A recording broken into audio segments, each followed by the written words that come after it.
안녕하세요. 저는 30대 후반의 여자입니다. 요즘 사연을 즐겨 듣다 보니 이렇게나 다양한 사건과 인생이 있다는 걸 배우고 있는데요. 밝게 웃으며 살고 있는 사람도 그 마음속에는 어떤 아픔을 감추고 있을지 아무도 모를 수 있는 것 같아요. 저 같은 경우도 어릴 때부터 순탄하지 않은 인생을 살았지만 많은 분들이 부모님의 사랑을 듬뿍 받고 자랐을 것 같다는 말을 많이 해주시더라고요. 분명 가슴 아픈 일도 있었지만 누구보다도 긍정적으로 살아가려는 모습을 좋게 봐주시는 것 같아요. 하지만 저의 이야기를 들으신다면 기가 막히다고 깜짝 놀라실 거라고 생각해요. 한번 들어봐 주시겠어요? 저는 고등학생 때까지 어머니와 단둘이 살았어요. 제가 아기일 때 부모님이 이혼하시고 아버지는 집을 나가신 뒤로 한 번도 만난 적은 없죠. 어머니는 아버지에 대한 이야기를 거의 하지 않으셨지만 두 분의 사이가 좋지 않고 정말 원망하신다는 느낌을 많이 받았답니다.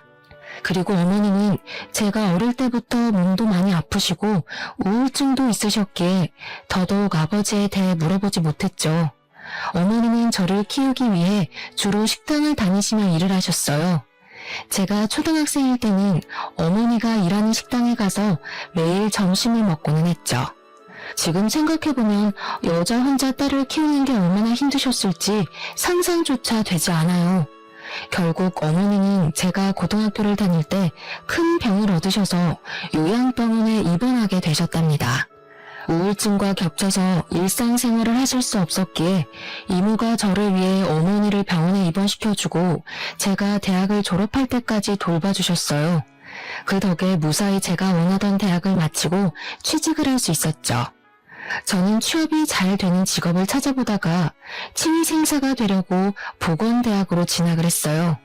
열심히 일하면서 경력을 쌓았고 어느덧 5년차가 되어 규모가 큰 치과로 옮겨가게 되었죠.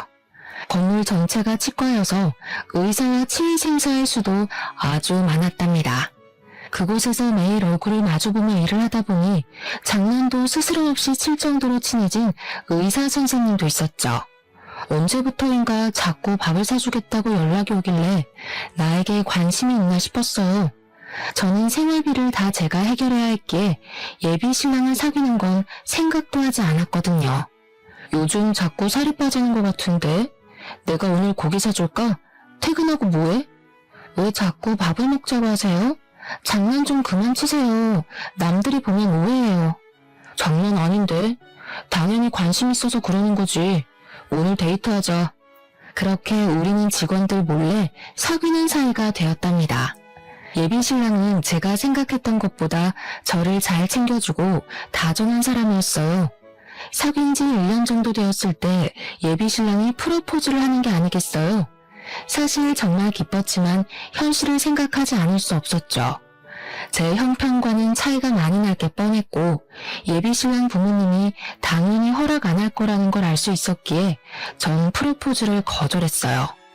하지만 예비 신랑은 다 알아서 할 테니 걱정 말라면서 저를 집으로 끌고 가다시피 했답니다. 예비 신랑 집은 서울 중심가에 있는 유려한 주택가 집 중에 하나였어요. 저는 이런 곳은 드라마에서나 봤지 직접 오게 될 줄은 상상도 못했거든요. 원룸에 사는 제 처지와 너무 차이가 나서 발이 떨어지지 않더라고요. 그렇게 예비 신랑 어머니를 처음 만나게 되었죠. 중년이라고는 볼 수 없게 날씬하고 피부도 광이 나더라고요. 옷 스타일도 아주 화려하고 관리를 정말 잘하신 것 같았어요. 아버지는 소파에 앉아 저를 바라보고 있었는데 사업을 하셔서 그런지 아주 냉철해 보이시더라고요. 역시나 어머니는 저를 보자마자 반대를 하셨답니다. 같은 병원에서 일한다고요? 듣기로는 어머님과 산다고 그러던데 아버지는 왜 안 계신 건데? 돌아가셨어? 부모님이 제가 아기일 때 이혼을 하셨어요. 어머니가 쭉 살다가 오래전부터 아프셔서 지금은 병원에 계세요. 시모는 저를 한심한 눈으로 보며 쯧쯧 혀를 차더라고요. 저는 어찌할 바를 몰라서 바닥만 쳐다보고 있었는데 예비 신랑이 전화가 와서 2층으로 올라갔답니다. 예비 신랑이 사라지는 걸 본 시모가 갑자기 소리를 빽 질렀어요. 야, 내가 너 같은 애 딱 보면 견적이 나와. 너 신분 상승해보려고 우리 아들 일부러 꼬신 거잖아. 얼굴은 순진하게 생겨가지고 아주 꼴빼만이야 이거. 내 아들이 한 번만 만나달라고 해서 어쩔 수 없이 봤더니 역시나. 제 상황에 많이 기우는 건 알지만 저도 지금껏 열심히 공부하고 일하면서 제 나름대로 잘 살아왔다고 생각해요. 신분 상승이라뇨. 말씀이 심하시네요. 이거 봐. 어른한테 말 따박따박 하는 게 보통 얘기는 아니야. 야, 진짜 아무것도 모르는 애들 같으면 이럴 때 아무 말도 못해. 너는 아주 되바라졌구나. 결혼은 절대 안 돼. 저도 시부모님 사랑받고 살고 싶지 이렇게 처음부터 반대하는 결혼하고 싶지 않습니다. 그럼 가보겠습니다. 저는 예비 신랑에게 말도 하지 않고 그대로 집을 나와버렸어요. 당장 직장에서 예비 신랑을 보는 게 어려울 것 같아서 안 쓰던 휴가도 몰아서 써버리고 예비 신랑 전화도 받지 않고 집에만 머물렀답니다. 예비 신랑과 헤어지기로 결심했지만 막상 직장에 가서 예비 신랑 얼굴을 보니 눈물이 먼저 흐르더라고요. 제 이상한 행동을 본 동료들도 둘의 사이를 알게 되었고 예비 신랑은 곧 결혼할 거라고 모두의 앞에서 말을 해버렸죠. 예비 신랑은 저에게 어머니도 허락하셨다면서 오늘 저녁에 다시 집에 가자고 하더라고요. 어머니가 많이 미안해 하신다면서 같이 저녁을 먹자고 했다고 말이죠. 그렇게 다시 예비 신랑을 믿고 시댁에 가게 되었어요. 집안에 들어가니 음식 냄새가 솔솔 풍기더라고요. 시부모는 이미 식탁에 앉아 저를 바라보고 있었죠. 시모도 전보다는 너그러워진 눈빛으로 저를 보며 일단 밥을 먹자고 하더라고요. 예비 신랑이 제 밥그릇에 이것저것 반찬을 올려주는 걸 본 시모의 눈빛이 순간 날카로워지는 걸 느껴서 밥이 잘 안 넘어갔답니다. 그렇게 식사를 마치고 거실에 앉아 이야기를 나누게 되었어요. 우리 아들이 우리랑 인연 끊고 너랑 결혼한다고 집을 나갔었다. 그래서 어쩔 수 없이 너를 받아들인 거니까 우리 집에 누가 되지 않도록 행동거지 항상 조심하거라. 예비 신랑이 시모에게 눈치를 주자 시모가 입을 삐죽이더라고요. 시모가 아들을 어려워하는 게 느껴졌죠. 어머니가 요양병원에 계신다니 상견례도 못할 거 아니냐. 결혼식에도 안 오시는 게 손님들 보기에도 부끄럽지 않을 것 같은데. 새아가 생각은 어떠니? 네? 그래도 결혼식엔 엄마가 오셔야죠. 못 오실 정도로 그렇게 심하진 않으세요. 나는 우리 아들 하나뿐이라 미래에 어떤 아가씨가 결혼을 하게 될지 기대를 참 많이 했다. 내 친구들도 다 남부럽지 않게 살아서 혼수를 어느 정도로 해오는지도 대충 알고 있고 너는 혼수를 얼마로 생각하고 있니? 죄송한 얘긴데 월급 받아서 생활하고 엄마 병원비도 내야 하다 보니 제가 모아둔 돈이 별로 없어요. 열심히 모은다고 모은 게 3천만 원 정도예요. 뭐? 3천? 그걸 어디 코에 붙여? 그릇 세트도 못 살 돈으로? 아휴, 이런 애랑 결혼을 시켜야 된다니 친척분들 보기에 창피해서 어쩌면 좋아. 아주 사기 결혼 당했다고 하겠어. 어머니, 그런 식으로 말씀하지 말라고 했죠. 우리 집도 처음부터 돈이 많았던 건 아니잖아요. 계속 이러면 저 결혼하면 어머니하고 연 끊을 수도 있어요. 아니, 너무 차이가 나서 속상해서 그렇지. 그럼 일단 결혼식은 좀 미루고 집에 들어와서 살림도 좀 배우고 집안 가풍도 좀 익히는 건 어떠니? 가정교육은 제대로 받았는지 내가 확인해봐야 할 거 아니니? 앞으로 같이 살면서 나한테 좀 배우고 됐다 싶으면 내가 아주 대단하게 식 올려주마. 그럼 일도 관두라는 말씀이세요? 전 계속 일하고 싶은데요. 그깟게 뭔 대단한 일이라고 계속 한다고 난리야. 결혼하고 싶으면 당장 관둬. 우리 아들 망신시킬 일 있어? 집에 들어와서 제대로 배우기나 해. 저는 그렇게 직장을 관두고 시댁으로 들어가게 되었어요. 이모가 가까이 사셔서 남편과 이모만 한 번 만나고 결혼식을 곧 올릴 거라고만 말해두었죠. 이모가 걱정을 하셔서 엄마에겐 말하지 말고 일단 기다려달라고 부탁을 드렸답니다. 저는 매일 새벽 6시에 일어나서 아침 식사를 준비해야 했는데요. 원래 일하는 분이 계셨는데 제가 들어오고 인수인계식으로 저에게 이것저것 설명을 해주시고는 다음날부터 관두셨더라고요. 저는 졸지에 시댁에 들어온 다음날부터 제가 요리며 청소며 모든 집안일을 다 하게 된 것이죠. 시부와 남편이 출근한 뒤에 시모가 저를 부르더라고요. 그런데 옆에 낯선 여자가 같이 앉아 있었어요. 오늘 아침은 너무 짜더라. 시아버지는 짠 거 싫어하시니까 앞으로 조심하도록 해. 이쪽은 내 비서야. 앞으로 매일 볼 테니까 깍듯하게 잘 모시도록 해. 앞으로 가족같이 잘 지내봐요. 빈손으로 시집 왔다길래 기대했는데 생각보다 얼굴이 너무 별로다. 내가 말했잖아. 너보다도 인물이 한참 떨어진다고. 도대체 우리 아들을 어떻게 구워 삶았는지 원. 둘이 있을 때 써먹는 기술이 있나 보죠 뭐. 보통 저렇게 생긴 애들이 여우들이 많더라고요. 어머니 말씀이 너무 심하시네요. 비서님도 앞으로 자주 뵐 텐데 초면에 하실 말은 아닌 것 같네요. 말 대답하지 말랬지. 아직 식도 안 올렸는데 어머니란 말이 저렇게 잘 나올까. 그리고 혼인신고는 결혼식 한 뒤에 하는 걸로 해. 그게 무슨 말씀이세요? 다음 주에 가서 신고하기로 했는데요. 야, 아직 식도 안 올렸는데 무슨 혼인신고야. 요즘 젊은 애들은 살아보고 몇 년 뒤에 하는 애들도 많다는데 넌 뭐가 그렇게 급하니? 네 남편한테 잘 말해서 당장은 하지 마. 알아들어? 너 나 몰래 하고 오기만 해. 비서라는 여자는 저를 처음 볼 때부터 자기 아랫사람 부리듯이 대하더라고요. 전업주부인 시모가 왜 비서가 필요한지는 몰라도 딱히 하는 일도 없어 보였어요. 매일 오는 것도 아니고 일주일에 3일 정도 낮에만 오는데 보통 수다를 떨다가 가거나 같이 백화점에 가는 것 같더라고요. 저에게 청소하라고 시키고는 둘이 거실에서 차를 마시면서 얼마나 친근하게 얘기를 나누는지 누가 보면 비서가 며느리나 딸인 줄 알 것 같을 정도였죠. 오늘은 계절 바뀌기 전에 커튼 싹 다 떼서 빨아라. 창고방 가면 새 커튼이 있어. 그것도 먼지 싹 털어서 달아놓고. 천장이 너무 높아서 제가 바꿔 달긴 힘들 것 같은데 주말에 재우 씨랑 같이 하면 안 될까요?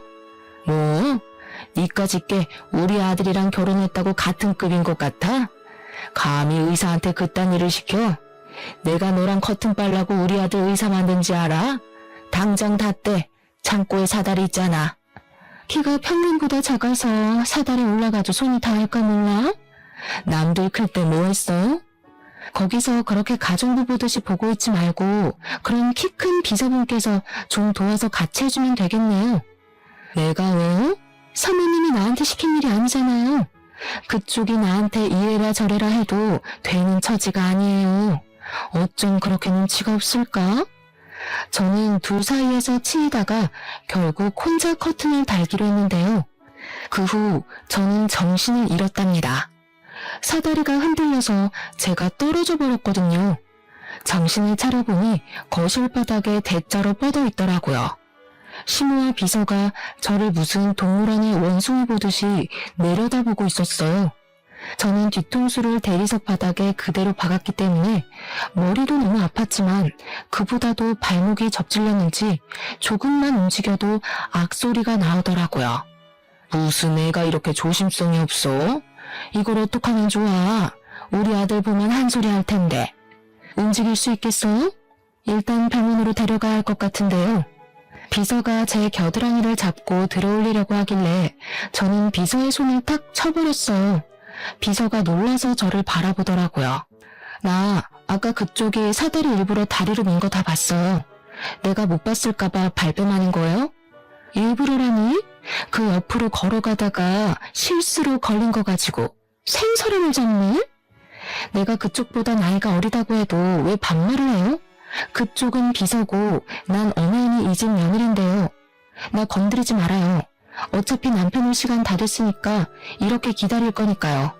시모와 비서가 대꾸도 못하고 황당한 표정으로 저를 바라보더라고요. 그동안 둘이서 저를 보며 비웃고 수군대는 걸 수없이 봤지만 어차피 물어봐도 아니라고 할 게 뻔해서 가만히 있었답니다. 하지만 이번엔 일부러 저를 다치게까지 하니까 너무 화가 나더라고요. 시모는 남편이 오기 전에 어떻게든 저를 구워 삶아보려고 했지만 저는 눈을 감고 누워서 듣는 척도 하지 않았어요. 30분 정도 지나고 남편이 왔고 제가 사다리에서 떨어졌다고 하니 놀라서 병원으로 데려갔죠. 비서 얘기를 하려고 하니 이미 가버리고 없더라고요. 그 후로 한동안은 시모와 비서가 대놓고 저의 흠을 잡는 일은 하지 않았지만 끊임없이 일을 시켰죠. 야, 여기 장식장 위에는 걸레질 안 해? 이거 뭔지 좀 봐. 네 눈높이만 생각하지 말고 남들이 보는데도 해야 될 거 아니야. 거기 이틀에 한 번씩 잘 닦고 있는데요. 먼지가 어디 있다고 그러세요? 내가 말대꾸하지 말라고 했지. 너는 내가 웃음니? 잔말 말고 마른 걸레로 가구들 한 번씩 다시 닦아. 저 매일 하루 3번 밥 차리고 오늘은 오전 내내 청소했어요. 아까 다 닦았어요. 또 부모 새끼야? 말 대답하지 말라는 거 그새 까먹었어? 다시 닦아. 그리고 내 침대 시트에 주스를 흘렸으니까 싹 빨고 하는 김에 매트리스도 좀 들어서 물걸레질 좀 해놓고. 알아들었어? 시댁에 들어오면서 다 잘해낸 다음 시부모에게 인정받고 싶다는 마음이 컸기에 시키는 건 군말 없이 하려고 노력했죠. 저녁에 남편이 오면 같이 대화를 하거나 소소하게 데이트를 할 시간도 전혀 없었어요. 남편도 남편대로 일하고 와서 힘들어서 혼자 쉬고 싶어 했고 저도 밤에는 물에 젖은 솜처럼 몸이 늘어져서 바로 혼자 잠들어 버리는 일상이 계속되었어요. 나 하루 종일 일하느라 너무 힘들어요. 치과에서 일하는 것보다 몸이 얼마나 힘든지 몰라요. 집에서 있으면서 뭘 얼마나 일을 한다고 맨날 징징대. 그럼 이 정도 각오도 없이 집에 들어왔어? 무슨 말을 그렇게 해요? 당신이 내가 하루 종일 어떻게 하나 옆에서 한번 봐야 돼요. 요즘 왜 이렇게 차갑게 대해요? 솔직히 말해서 다른 동료 의사 마누라처럼 치과를 차려주기랬어. 아님 열쇠를 여러 개 들고 오기랬어. 어떻게 다 가지려고 해? 앞으로 나한테 이런 말 좀 하지 마. 피곤해. 저는 이 집에서 믿을 사람은 남편밖에 없으니 어리광도 부리고 싶고 시모에게 적당히 하라고 말 좀 해줬으면 했지만 남편도 제 편은 아니더라고요. 직장 동료들이나 친구들도 제가 마치 신데렐라라도 된 듯이 그저 시집 잘 가서 걱정 없이 산다고 생각하는 것 같았죠. 저는 하루하루 지옥처럼 힘든데 누구에게도 저의 마음을 이야기하지 못한 채 지냈답니다. 남편조차 저에게 차가워지니 이 집에서 하루 종일 뭘 하고 있는 건지 회의감이 들었죠. 남편과 관계가 소홀해진 걸 눈치챈 시모는 저를 남편 앞에서도 대놓고 푸대접을 하더라고요. 언제부턴가 몸이 너무 처지고 졸려서 침대에서 일어날 수가 없을 정도로 컨디션이 좋지 않았어요. 새벽 6시에 일어나지 못해서 시모에게 하루 종일 시달린 것도 여러 번이었죠. 아무래도 몸이 심상치가 않아 곰곰이 생각해보다가 임신 테스트기를 사서 해봤답니다. 놀랍게도 2줄이 나왔죠. 저는 저녁에 남편이 올 때까지 기다렸다가 오자마자 남편에게 보여줬어요. 남편이 한바구음을 지으면서 아주 좋아하더라고요. 저는 일단 더 확실해지면 이야기를 드리자고 했지만 남편은 당장 거실로 내려가서 시부모에게도 말을 전했죠. 항상 별다른 말을 하지 않았던 시부가 처음으로 고생했다고 한마디를 해주더라고요. 거기에 비해 시모는 아주 떨떠름한 표정을 감추지 않더라고요. 이제 아기도 태어날 거니까 시간 내서 얼른 혼인신고하자. 매일 집에 있으면서 뭐가 그렇게 바쁘다고 혼인신고를 미뤄? 아직 산부인과도 안 가봤는데 왜 이리 난리야. 요즘엔 혼인신고도 다 천천히 한다더라. 뭘 그렇게 서두르니? 몸 무거워지기 전에 하는 게 낫죠. 설마 어머니가 혼인신고하지 말라고 한 건 아니죠? 어머, 얘는 무슨 소리야? 나도 몇 번이나 언제 할 거냐고 새아가한테 물어봤었어. 그치? 저는 남편만 옆에 있으면 상냥해지는 시모를 보면서 사실을 말할까 했지만 더 분란을 만들고 싶지 않아 그냥 입을 닫고 있었죠. 시부가 신고하라고 한마디를 하고 방으로 가버리니까 시모가 입을 삐죽 내밀더라고요. 그렇게 정식으로 혼인신고를 마쳤고 아기도 생기니 드디어 이 집안의 가족으로 인정받은 기분이 들더라고요. 산부인과에 갔더니 임신 5주차라고 하면서 초기엔 아주 조심해야 한다고 했죠. 시모도 앞으로는 새벽에 일어나지 말고 아침 식사는 간단하게 하자고 남편 앞에서 아주 부드러운 목소리로 말을 하더라고요. 그래서 임신을 했으니 저를 좀 더 배려해 줄 거라는 기대를 잠시 했었답니다. 하지만 남편이 출근하고 난 뒤부터 저를 더욱 괴롭히기 시작했어요. 자꾸 가구를 들어서 옮기는 걸 시키거나 무거운 택배를 가져오라고 자꾸 시키더라고요. 제가 힘들어서 못하겠다고 하면 임신한 걸로 유세 떤다고 소리를 빽 질러댔답니다. 어느 날은 친목 모임을 집에서 하기로 했다면서 10명이 올 테니까 한정식 느낌으로 저녁을 차리라는 거예요. 그러면서 메뉴를 쫙 적어서 제 앞에 던지더라고요. 겉절이까지 담그라고요? 어머니, 저 지금 입덧해서 음식 냄새도 못 맡는 거 아시잖아요. 그래서 지금 못하겠다는 거야? 내 친구들 앞에서 나 개망신 주겠다 이거야? 그게 아니라 저 혼자 이 많은 메뉴를 어떻게 해요? 제가 음식을 잘하는 것도 아니고요. 한정식 집에서 제가 음식을 사오는 건 어떨까요? 야, 이게 아주 잔머리만 팍팍 돌아가가지고 너 결혼하기 전에 약속한 거 잊었어? 내가 됐다고 할 때까지 나한테 살림 배운다고 했지? 임신해서 혼인신고까지 했다고 이제 다 끝난 것 같아? 말도 안 들어 처먹겠다는 거야 이제? 어머니, 왜 그렇게 말씀을 하세요? 제가 입덧해서 밥도 못 먹고 있는데 저 좀 배려해 주시면 안 되겠어요? 누구네 안 나와봤어? 나는 임신한 몸으로 매일을 시장까지 걸어가서 장사도 했었어. 난 내 친구들한테 우리 집으로 오라고 얘기 다 해놨으니까 나 망신 주고 싶으면 네 마음대로 해. 제대로 안 해서 우리 집안 욕 보이면 너 머리털 다 뽑힐 줄 알아? 저는 여태껏 살면서 이런 막말을 들어본 게 시모가 처음이었답니다. 너무 서러워서 방에 들어와 꺽꺽대며 울어봐도 마음이 풀리지가 않더라고요. 시간은 계속 가고 어찌할 바를 모르다가 결국 장을 한가득 봐서 돌아왔죠. 집에 와보니 어느새 비서가 와서 시모와 소곤대며 얘기를 하고 있더라고요. 저를 보고는 아는 척도 하지 않고 고개를 휙 돌려버렸어요. 저도 딱히 대꾸할 마음이 들지 않아 주방으로 자리를 옮겼죠. 혼자 몇 시간을 계속 서서 요리를 하니 밑이 빠지는 기분이 들고 너무 힘들었어요. 넌 어떻게 볼 때마다 앉아있니? 이렇게 눈땡이 피어서 언제 다 하려고? 지금 방금 앉았어요. 배가 너무 뭉친 것 같아서. 조금만 쉬었다 할게요. 몇 개월이나 됐다고 배가 뭉쳐? 누가 보면 아주 만삭인 줄 알겠네. 당장 못 일어나? 저는 될 수 있으면 쪼그렸다 앉기를 하지 않으려고 노력했지만 마음대로 되지 않더라고요. 대야에 겉절이를 담그다 보니 자꾸 앉았다 섰다를 반복하게 되었죠. 저녁 시간은 다가오고 몸은 점점 땅으로 꺼지는 것 같고 머리는 뜸해지기 시작했어요. 어느 순간 저도 모르게 주저앉아 버렸는데 배가 너무너무 아프고 식은땀이 나기 시작했어요. 어느 순간 저도 모르게 주저앉아 버렸는데 배가 너무너무 아프고 식은땀이 나기 시작했어요. 저는 마지막 힘을 쥐어짜서 방으로 천천히 걸어갔답니다. 뒤에서 시모가 뭐라고 소리를 질렀지만 귀에 들어오지도 않았죠. 방문을 걸어 잠그고 침대에 가서 그대로 엎어졌어요.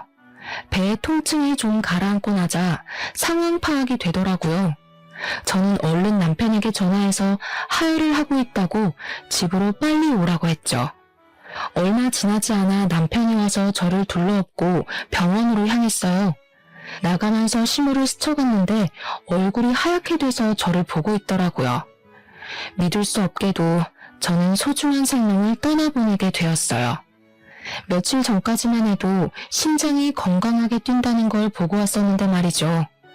의사도 최근에 무리한 적이 있냐고 물어보더라고요. 저는 시모의 꼭두각시처럼 시키는 일을 억지로 해왔던 제 자신이 너무 밉고 한심해서 눈물이 나왔어요. 나에게 찾아온 생명을 지키지 못했다는 죄책감에 눈물이 하염없이 흘렀답니다. 그만 울어. 괜찮아. 초기엔 그럴 수 있어. 아직 젊으니까 금방 다시 아기 가질 수 있어. 내가 아기만 생각했어야 되는데 다 내 잘못이에요. 우리 아기 불쌍해서 어떡해. 지금은 얼른 몸 회복하는 데만 신경 써. 이제 그만 울고 좀 쉬어. 저는 수술을 받고 며칠간 입원을 해야 했어요. 남편은 아침까지 있다가 출근한다고 자리를 비웠답니다. 그때 어떻게 알고 찾아왔는지 시모가 입원실 문을 열고 들어오더라고요. 저는 두 사람을 보자마자 너무 화가 나서 입술이 바르르 떨릴 정도였답니다. 얘, 좀 괜찮니? 몸이 그렇게 약해서 어따쓰니? 이왕 이렇게 된 거 좋게 생각해야지 어쩌겠니? 좋게 생각할 게 따로 있지. 뭘 좋게 생각해요? 다 어머님 때문이에요. 우리 아기 잘못된 거 다 어머니 탓이라고요. 어떡할 거예요? 살려내 우리 아기. 저는 시모를 노려보며 눈물을 펑펑 쏟았어요. 제가 이렇게 나올 줄은 몰랐는지 시모의 눈빛이 약간 흔들리더라고요. 아니 이게 왜 내 탓이야? 내가 뭘 했다고? 네 몸 간수는 네가 잘해야지. 어디서 뺨 맞고 와서 화풀이야? 너 우리 아들한테 이딴 소리 꺼내기만 해. 가만 안 둘 테니까. 뭐라고요? 사람이 할 말이 있고 못할 말이 있는 거지. 나한테 이렇게 대한 거 언젠가 다 돌려받을 거예요. 당장 나가요. 꼴도 보기 싫어요.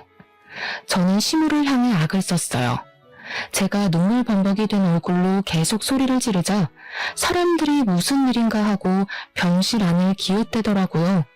시모가 창피했는지 얼굴을 살짝 가리고는 문을 쾅 닫고 나가버렸답니다. 곧이어 이모에게서 전화가 왔어요. 우리 조카가 오랜만에 전화했네. 잘 지내고 있어? 별일 없고. 아니 너 지금 우는 거야? 왜 울어?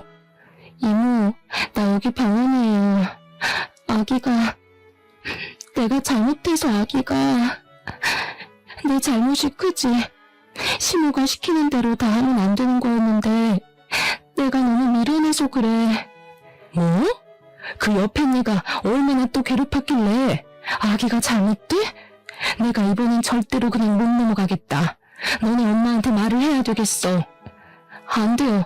가뜩이나 엄마도 아픈데 나까지 걱정하게 하면 안 돼. 말하지 마세요.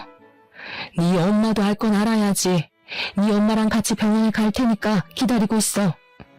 저는 엄마에게 짐이 되기 싫다고 말하지 말라고 했지만 이모는 엄마에게도 이미 대부분 일을 이야기했었고 엄마는 예전보다 건강도 많이 좋아져서 산책도 오래 할 수 있는 정도라고 하더라고요. 그러고는 정말 다음날 엄마와 이모가 병원으로 찾아오셨어요. 아이고 이거사, 힘들면 엄마한테 말을 해야지. 바보같이 왜 혼자 참고 있어. 얘가 어릴 때부터 힘든 거 내색 안 하고 혼자 끙끙 앓았잖아. 언니 걱정한다고. 아무리 처지가 기운 혼인이라고 해도 식도 못 올리게 하고 며느리 취급도 안 하고. 도대체 어떤 여편인가 면상 좀 보자.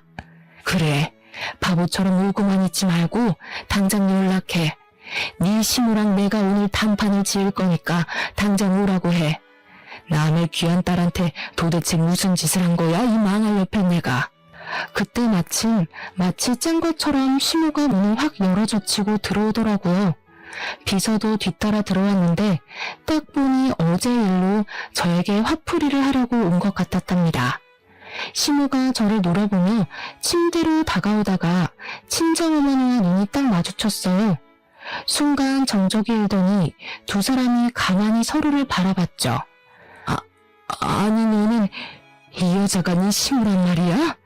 친정엄마라고? 이 여자가? 이 여자? 너 그년 맞지? 그러더니 시모는 얼굴이 사색이 돼서 도망치듯이 병실을 나가버렸답니다. 옆에 있던 비서는 영문도 모르고 같이 달려가더라고요. 저는 엄마에게 무슨 일이냐고 물어봤는데 엄마는 한참 동안 아무 말이 없으셨어요. 큰 충격을 받은 것처럼 손을 벌벌 떨고 계시더라고요. 그러고는 힘겨운 목소리로 당장 이혼하라고 딱 한 말씀만 하셨답니다. 저는 그 후로 이틀을 더 입원했다가 시댁으로 가지 않고 이모댁에서 지냈어요. 남편에겐 시모 때문에 집에 가고 싶지 않다고 좀 더 쉬고 들어간다고 했죠. 열흘 정도 후에 시댁으로 돌아갔답니다.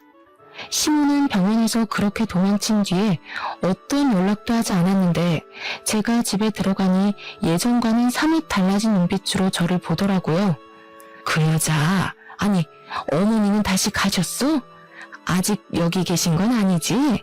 혹시 별말은 없었고?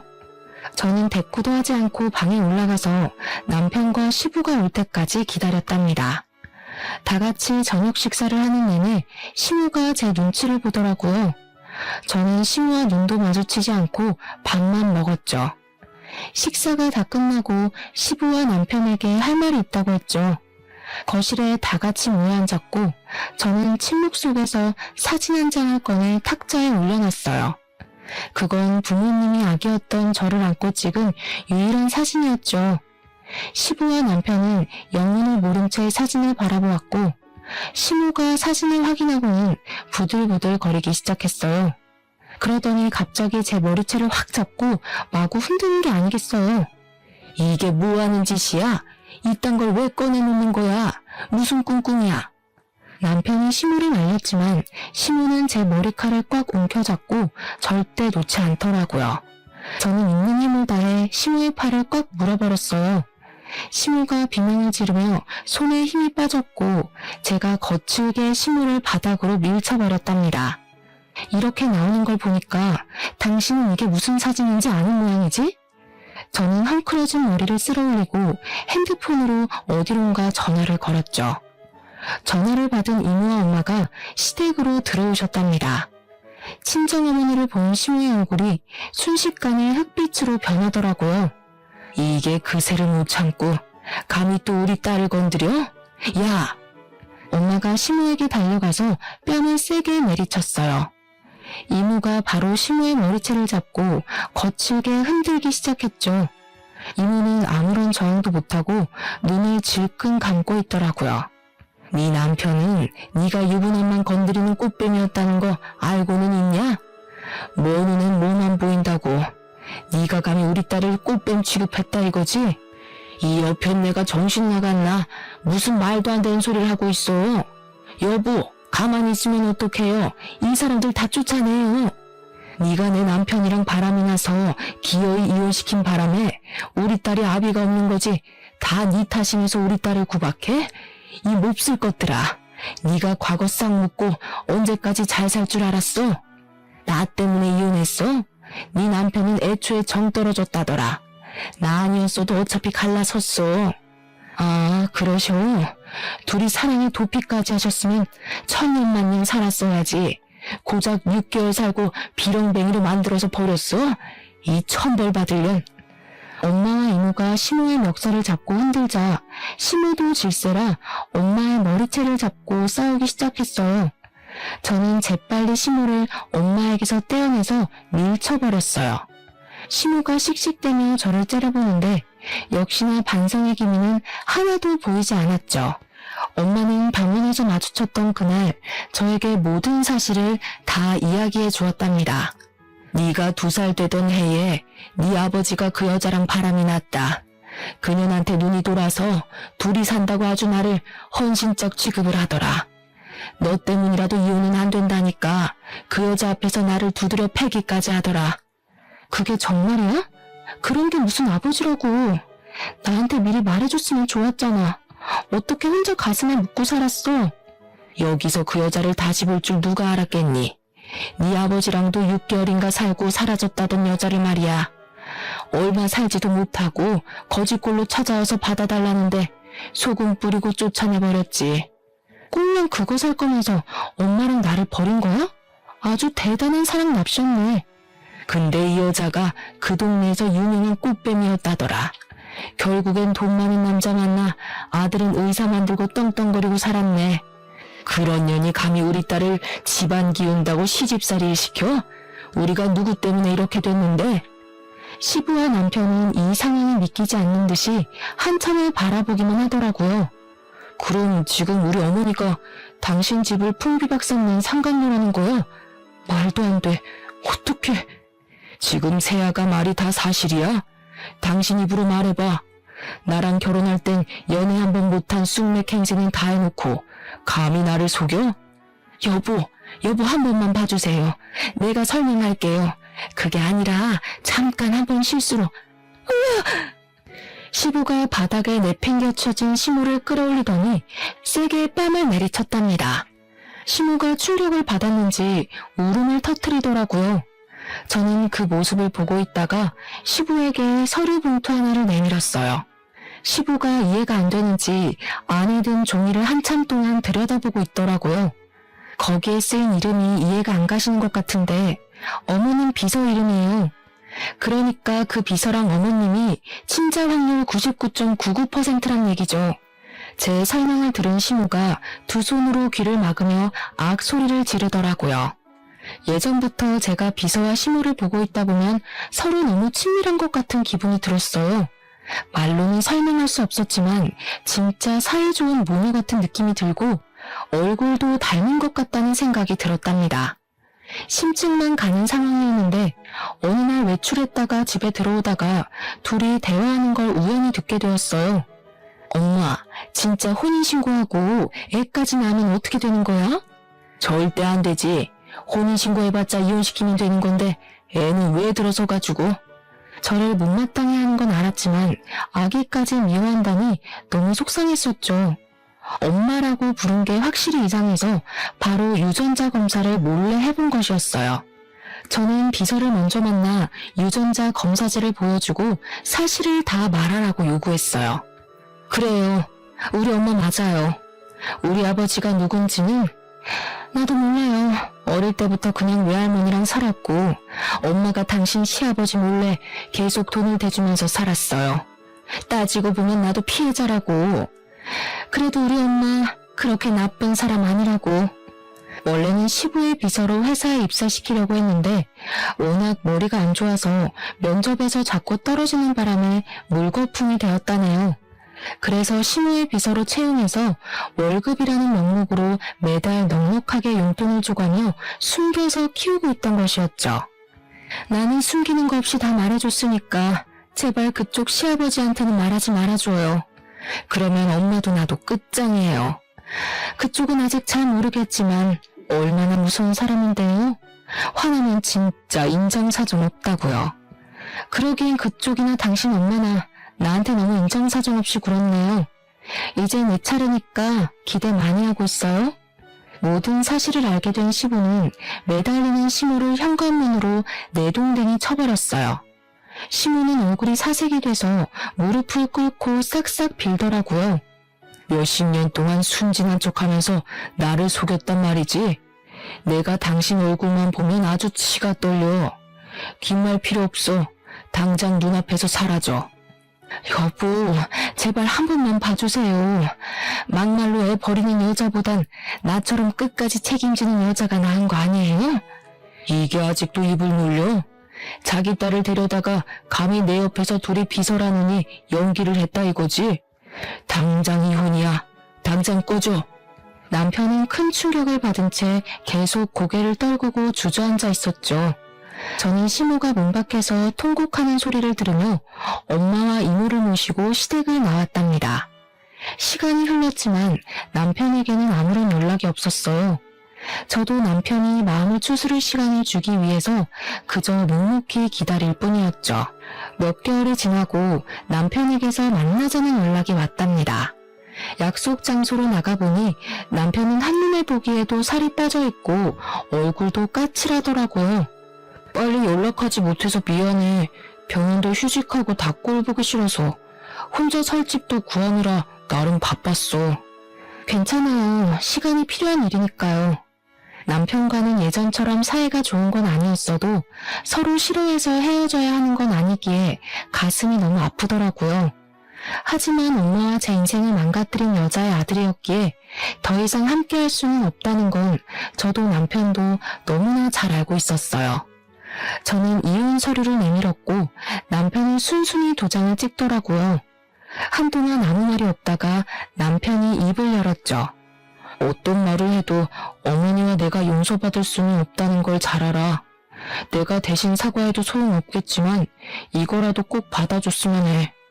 혼인신고 날짜가 비밀번호야. 남편은 통장 한 개를 저에게 건네주었어요. 통장을 열어보니 20억이 찍혀 있더라고요. 저는 놀라서 얼른 남편에게 돌려주었죠. 내가 이렇게 큰 돈을 왜 받아요? 돈 많다고 다 돈으로 해결하겠다는 거예요? 그게 아니야. 네가 부모님과 누렸어야 할 행복과 지난 세월을 어떻게든 보상하고 싶어서 그래. 이래야 내가 너랑 헤어질 수 있을 것 같아. 저는 계속 거절했고 남편과 실랑이를 벌이고 있었어요. 그때였죠. 어디서 나타났는지 시모가 나타나서는 시모가 통장을 제 손에서 탁 뺏어가는 게 아니겠어요? 남편의 얼굴이 일그러지면서 시모의 손에서 억지로 통장을 빼앗았어요. 시모가 안 뺏기려고 버둥거렸지만 남편이 시모를 바닥으로 밀쳐버렸답니다. 도대체 왜 얘한테 그 돈을 줘야 되니? 네가 여자의 정신 나가도 단단히 나갔구나. 엄마가 살려달라고 아버지 좀 설득해달라고 그렇게 애원을 해도 쳐다보지도 않더니 다 너 때문이야. 네가 나타나서 이 사달이 났어. 눈이 벌개진 시모가 제 머리채를 잡으려고 달려들더라고요. 저는 얼른 옆으로 비켜섰고 시모는 그대로 앞으로 고꾸라져 버렸죠.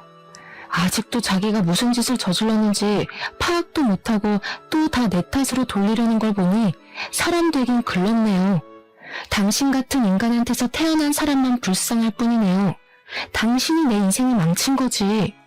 이 불려우 같은 거 처음 봤을 때부터 느낌이 안 좋더라니. 그때 어떻게든 결혼을 말렸어야 되는 건데. 아이고, 말년에 이게 무슨 신세야. 시모는 커피숍에 주저앉아 꺽꺽 울면서 소란을 피우더라고요. 아직까지도 자신이 저지른 일을 반성조차 하지 않는 모습에 기가 찼죠. 통장 가져갈게요. 당신 어머니 하는 걸 보니 내가 이 돈을 꼭 받아야 할 것 같네요. 잘 쓸게요. 저는 시모 쪽은 쳐다보지도 않고 통장을 챙겨 밖으로 나갔어요. 이제 진짜 남편과 마지막이라고 생각하니 눈물이 나더라고요. 커피숍 쪽에서 시끄러운 소리가 들려 뒤돌아보니 남편이 거칠게 문을 열고 나가고 그 뒤를 시모가 고래고래 소리를 지르며 쫓아가더라고요. 그 모습을 마지막으로 다시는 두 사람이 만나지 않았고 합의 이혼으로 남편과의 인연을 정리하게 되었죠. 그 후로 1년 정도 시간이 흐르고 어느 날 전 남편으로부터 한 번 연락이 왔더라고요. 오랜만이야.